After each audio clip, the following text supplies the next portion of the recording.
Hello friends, स्वागत है आपका पीएचडी के एक और नए वीडियो में। आज की इस वीडियो में हम पढ़ेंगे क्लास 10th की जो अतीत की बुक है, यानी कि हिस्ट्री की जो बुक है, उसमें चैप्टर है भारत में राष्ट्रवाद का उदय।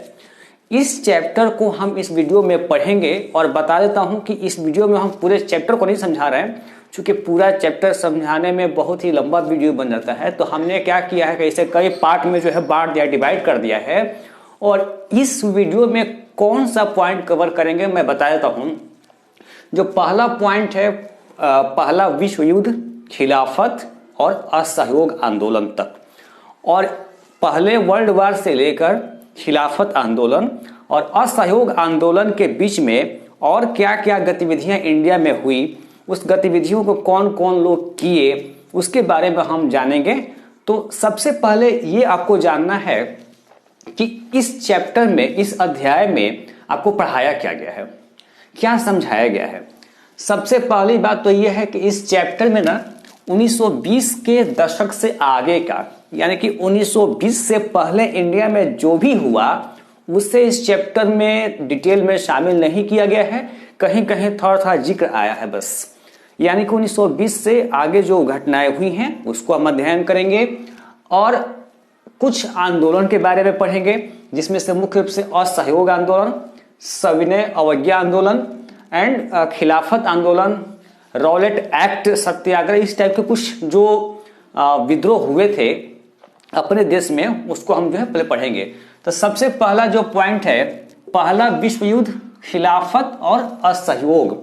इस चैप्टर के अंडर में, पॉइंट के अंडर में मैं आपको बता दूं कि जब पहला वर्ल्ड वार हुआ था तो उस समय भारत के कुछ लोगों ने, कुछ पार्टियों ने, कुछ दलों ने ब्रिटिश गवर्नमेंट का सहयोग किया था। सहयोग इस उम्मीद में किया था कि शायद जब ब्रिटेन जो है युद्ध जीत जाए तो शायद हमें कुछ सहूलियत मिले, शायद हमें कुछ जो है सुविधा मिले। इस उम्मीद में जो है लोगों ने क्या किया था, ब्रिटिश गवर्नमेंट का जो है सहयोग किया था। हालांकि वैसा हुआ नहीं, हुआ जस्ट उसका उल्टा। जिस उम्मीद में थे वैसा कुछ नहीं किया इस गवर्नमेंट ने, ब्रिटिश गवर्नमेंट ने। एक तो जो है उस समय की स्थिति क्या थी कि जब पहला वर्ल्ड वार हुआ ना, तो पूरी तरीके से युद्ध में जो हानि हुई थी उसकी भरपाई करने के लिए ब्रिटिश गवर्नमेंट ने क्या किया कि रक्षा व्यय में, मैंने डिफेंस के ऊपर में जो बजट होता है उसमें काफी इजाफा कर दिया। क्योंकि कहीं भी युद्ध होता है, आज भी कोई कंट्री अगर लड़ाई लड़ेगी तो जाहिर सी बात है कि डिफेंस में ज्यादा खर्च करना पड़ेगा। सारा फोकस हमारा सैनिकों पर हो जाएगा, क्योंकि हमारा सिर्फ मकसद क्या होता है, युद्ध जीतना। उसके लिए हम कितना भी पैसा जो है खर्च कर सकते हैं। तो यही ब्रिटिश गवर्नमेंट की रक्षा डिफेंस बजट बढ़ा दी। डिफेंस बजट तो अंग्रेजों ने बढ़ा दिया, लेकिन उस बजट को लेंगे कहां से? हम जैसे लोगों से लेते थे, हमारे यहाँ के जो किसान थे उनसे वसूलते थे। इसके अलावा कीमत जो है काफी बढ़ा दिए, ताकि कीमत बढ़ाएंगे तो हमारी आमदनी बढ़ेगी, तो हम क्या करेंगे कि युद्ध में जो हमारा नुकसान हुआ है उसकी हम भरपाई कर लेंगे। तो ये तो इसको लेकर भी जो है इंडिया के लोगों में काफी असंतोष था, काफी गुस्सा था। एक तो सिपाहियों की जबरन भर्ती। अंग्रेज सब करते क्या थे कि युद्ध में भेजने के लिए हमारे यहाँ के लोगों को जबरदस्ती जो है सिपाही बना दिया करते थे। हमारी इच्छा ना हो तो भी जो है सिपाही बनाकर जो है भेज देंगे लड़ने के लिए, और खुद जो है ऑफिसर बनकर सिर्फ करते क्या थे, कमांडिंग दिया करते थे। तो इस बात को लेकर भी नाराजगी थी हम भारतीयों में। इसके साथ ही इसी दौरान क्या हुआ कि फसल जो है खराब हो गई इंडिया में। क्योंकि पहले का जो था फसल, वो क्या था, सिंपल से हम आश्रित थे या तो बारिश पे, प्रकृति पे। आज की तरह तकनीक था नहीं। तो अगर जो है बाढ़ आ गई या फिर कोई आपदा आ गया, फसल खराब हो गया, तो किसान पूरी तरह से चौपट हो जाया करते थे। इसके अलावा उसी दौरान जो है फ्लू जैसी महामारी, अभी जैसे कोरोना महामारी चल रही है ना, उस दौरान भी तकरीबन जो है 120 से 130 लाख लोग मारे गए थे इस फ्लू में, इस महामारी में। तो पूरी तरीके से भारत की स्थिति ने चरमरा गई थी। इंडिया के लोगों में बहुत ही गुस्सा था ब्रिटिश गवर्नमेंट को लेकर। तो पूरे इंडियन में ना एक तो राष्ट्रवाद की भावना बहुत पहले से जो है जागृत हो रही थी। एक तो थोड़ी बहुत जो यूरोप में राष्ट्रवाद का जो उदय हुआ था, वहां से कुछ सीख लेकर दुनिया के और भी बाकी देशों में लोग जो है राष्ट्रवादी प्रवृत्ति के लोग आने लगे थे। अपने राष्ट्र के प्रति उनके भी अंदर जो है भावनाएं जागृत होने लगी थी। उससे पहले हमारे देश में कई आंदोलन हो चुके थे, लेकिन हालांकि उसके बारे में नहीं पढ़ना है इस चैप्टर में। तो सबसे पहले इस पॉइंट के अंडर में है सत्याग्रह, यानी कि ये सारी जो स्थिति इंडिया में क्रिएट हुई ना, तो अब लोगों को लगा कि अब चुप बैठने से कोई फायदा नहीं है, अब हमें करना क्या चाहिए, आंदोलन करना चाहिए, बगावत करना चाहिए। ठीक है, तो सबसे पहला जो आता है इस पॉइंट में सत्याग्रह। सत्याग्रह को शुरुआत करने वाले थे महात्मा गांधी। महात्मा गांधी 1915 में आते हैं भारत। उससे पहले थे वो साउथ अफ्रीका में। साउथ अफ्रीका में वहां पर जो नस्लीय भेदभाव था ना, जो गोरे और काले में जो भेदभाव था, आज भी होता है लेकिन आज कम है, पहले बहुत चरम पर था। तो वहां पर गांधी जी ने उस चीज को झेला था, तो उसके खिलाफ जो है अफ्रीका में वो कर क्या रहे थे कि वहां पे आंदोलन चलाकर वापस लौटे, और उस आंदोलन में गांधी जी को बहुत सफलता भी मिली थी, काफी पॉपुलर हो गए थे। यानी कि इंडिया आने से पहले महात्मा गांधी समाज के एक नेता के तौर पर अपने आप को स्थापित जो है कर लिए थे। तो जब 1915 में जब वो भारत लौटे, तो भारत लौटने के बाद गांधी पहले क्या किए कि भारत के गांव-गांव का दौरा किए, ताकि भारत को समझा जा सके कि भारत की स्थिति क्या है। भारत में जब गांव-गांव का दौरा किए तो उन्होंने जो किसानों की स्थिति देखी कि बहुत ही दयनीय है, जबरदस्ती लगान वसूला जा रहा है, किसान भूखे मर रहा है, तो उन्होंने जो है सत्याग्रह करने का जो है विचार बनाया। सत्याग्रह का मतलब क्या होता है, सत्य के लिए आग्रह, यानी कि हम जो बातें कह रहे हैं ना वो सत्य है और हम आपसे आग्रह कर रहे हैं कि आप ऐसा करें। सत्याग्रह का जो है डेफिनेशन देने की कोशिश की गई है कि सत्याग्रह के विचार में होता क्या है, सत्य की शक्ति पर आग्रह, यानी कि हम सभी चीजों को सत्य के दम पर जो है हासिल करेंगे। और सबसे बड़ी बात गांधी जी की ये थी सत्याग्रह में, उनका ये मानना था कि हम किसी भी चीज को प्राप्त कर सकते हैं बिना हिंसा के, यानी कि एक सत्य और अहिंसा एक ऐसी ताकत है ना कि इसके जरिए किसी भी चीज को हम हासिल कर सकते हैं, यहां तक कि हम जो है अंग्रेजों की गुलामी से मुक्ति भी पा सकते हैं। इसलिए उन्होंने सत्याग्रह पर ही जो है ज्यादा जोर दिया, सत्य और अहिंसा पर जोर दिया। अब गांधी जी जब गांव-गांव घूमे, तब अब आती है बात, उन्होंने सत्याग्रह की शुरुआत की है कहां से, कई जगहों पर जो है गए। सबसे पहले उन्होंने जो सत्याग्रह किया था वो चंपारण बिहार में नील की जो खेती करने वाले किसान थे, उनके आग्रह पर वहां के किसानों ने उनको बुलाया था कि आप आकर देखिए हमारा की स्थिति क्या है। जब वहां पर गए तो चंपारण से गांधी ने जो है अपने सत्याग्रह की शुरुआत की। इसके बाद गुजरात में जगह है खेड़ा, वहां भी किसानों की स्थिति दयनीय थी, तो वहां पर जाकर भी उन्होंने जो है अपना आंदोलन शुरू किया।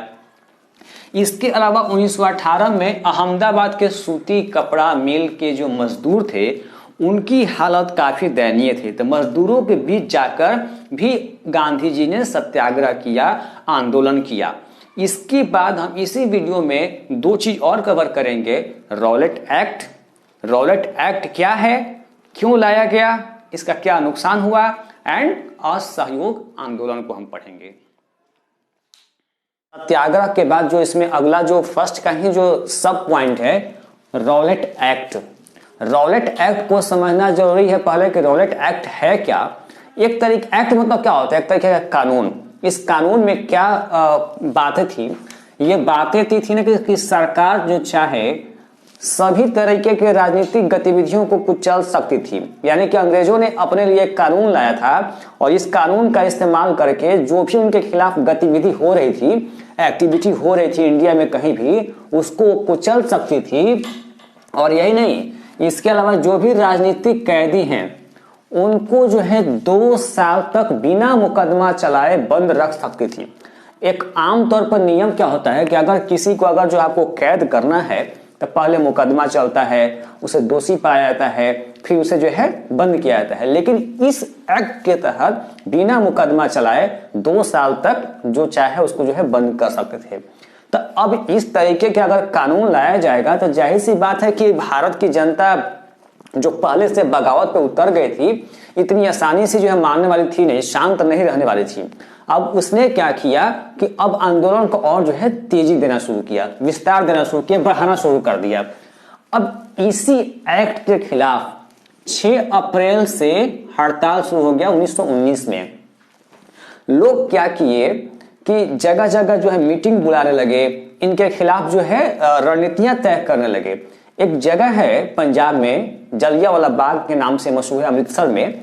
वहां पे लोग क्या किए, 13 अप्रैल की बात है, जिस दिन बैसाखी पर्व मनाया जा रहा था उस पंजाब में, लोग त्योहार मनाने के लिए और सरकार के खिलाफ रणनीतियां बनाने के लिए जलियांवाला बाग में मीटिंग कर रहे थे। और तब तक जो है सरकार ने क्या किया था कि मार्शल लॉ लागू कर दिया था। मार्शल लॉ होता क्या है, एक तरीके का एक सैनिक कानून होता है कि पूरा कंट्रोल जो है सैनिकों के जिम्मे हो जाता है, मतलब सरकार वहां से अपने आप को हटा लेती है। अब सेना जब चाहे जैसे तरीके से नियंत्रण कर सकती है, सेना के ऊपर जिम्मेदारी जो है दे दी जाती है। और वहां के लोग इस बात से अनजान थे, उनके पास नहीं थी पहुंची बात कि ये मार्शल लॉ जो है लागू कर दिया गया है, और बिल्कुल अनजान बेफिक्र जो है अपनी जो है रणनीतियां बना रहे थे। उस समय जनरल डायर को जब ये पता चलती है कि हमारे खिलाफ रणनीतियां बनाई जा रही है, वहां पे अपने सैनिकों का आदेश दिलवाकर और उस बाग के अंदर में ही कई हजार लोगों को जो है ताबड़तोड़ जो है गोलियां चलवाकर मौत के घाट उतार दिया गया। अब ये जलियांवाला बाग हत्याकांड जब हुआ ना 13 अप्रैल 1919 को, ये आंदोलन और तेज बढ़ गया, पूरे आग की तरफ फैल गई ये बातें पूरे पंजाब में, पंजाब से पूरे देश में। अब ये आंदोलन और बढ़ गया। अब लोग जो है, यानी कि जलियांवाला बाग हत्याकांड जब हुआ तो आंदोलन जो है हिंसात्मक हो गया, लेकिन गांधी जी ऐसा चाहते नहीं थे, क्योंकि गांधी जी इसी शर्त पे आंदोलन की शुरुआत किए थे कि हमारा जो आंदोलन होगा पूरी तरीके से सत्य और अहिंसा पे आधारित होगा। लेकिन ये आंदोलन हुआ क्या, हिंसात्मक हो गया। इसलिए गांधी जी ने अपना आंदोलन क्या किया, वापस ले लिया। गांधी जी आंदोलन वापस लेने के बाद उनको ऐसा महसूस हुआ कि अगर सच में अगर भारत को आजादी चाहिए तो हिंदुओं मुसलमानों को एक होना पड़ेगा, और इसके लिए हमें मुसलमानों का भी जो है साथ लेना पड़ेगा। तो उसके लिए उन्होंने क्या किया, खिलाफत आंदोलन का सहयोग किया। खिलाफत आंदोलन था क्या, ये ऑटोमन साम्राज्य में खलीफा नाम का एक पोस्ट होता है। तो ये यूरोप के कंट्री वाले कर क्या रहे थे कि खलीफा के पावर को कम कर रहे थे, तो इसके खिलाफ वहां पे आंदोलन चल रहा था। उसी आंदोलन से इंस्पायर होकर इंडिया में भी दो ब्रदर थे, मोहम्मद अली और शौकत अली। ये दोनों भाई खिलाफत आंदोलन यहाँ पर जो है ये कर रहे थे। गांधी जी ने क्या किया कि उनका सहयोग किया, इस उम्मीद में कि मुसलमानों का हमें जो है साथ मिलेगा। उसके बाद जो है असहयोग आंदोलन की जो है शुरुआत की गई। पॉइंट है कि असहयोग ही क्यों, असहयोग, गांधी जी की एक किताब है, उस किताब का नाम है हिंद स्वराज, ये लिखी गई थी 1909 में। उसमें जिक्र किया है गांधी जी ने कि यहाँ पे ब्रिटिश इंडिया राज इसलिए कर रही है क्योंकि हम भारतीय इनका करते क्या है, सहयोग करते हैं। तो अब हमें करना क्या होगा, इनका सहयोग करना जो है बंद करना होगा, सहयोग करना बंद होगा। लेकिन इसमें भी जो है समस्याएं थी। पहले कांग्रेस इस बात से डर रही थी कि हम असहयोग करेंगे तो हो सकता है कि कुछ जो है दिक्कतें हो सकती हैं। बहुत जो है आपस में खींचतान होने के बाद 1920 में कांग्रेस का एक अधिवेशन हुआ नागपुर में, और वहां पे इस बात पे मुहर लगा दी गई कि असहयोग को हम जो है सपोर्ट करेंगे। असहयोग आंदोलन क्या था कि हमें अंग्रेजों को किसी भी तरीके से सहयोग नहीं करना है। विद्यार्थी स्कूल नहीं जाएंगे, वकील जो है वकालत करने नहीं जाएंगे, यानी कि जो भी जिस सेवा में लगा हुआ था उस सेवा को जो है देना बंद कर देगा। ये सिंपल था कि एक तरीके का मैसेज था कि हम आपके खिलाफ हैं। ये गांधी जी का जो है ये आंदोलन था ही इस मुद्दे पर आधारित कि हमें जो है किसी की सहयोग नहीं करनी है। इसका मतलब ये है कि हम अहिंसात्मक तरीके से अपनी बात को कहेंगे और अपनी बात को आप तक पहुंचाएंगे।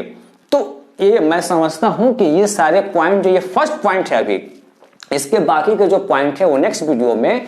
तो मुझे उम्मीद है कि आपको ये समझ में आई होगी। और हाँ, मैं इतना कहूंगा कि अगर आप मेरे चैनल पर पहली बार आए हैं तो आप चैनल को सब्सक्राइब कर लें, लाइक कर लें, बताएं कि आपको पढ़ाने का तरीका कैसा लग रहा है। तो इस वीडियो में तब तक इतना ही, धन्यवाद, शुक्रिया।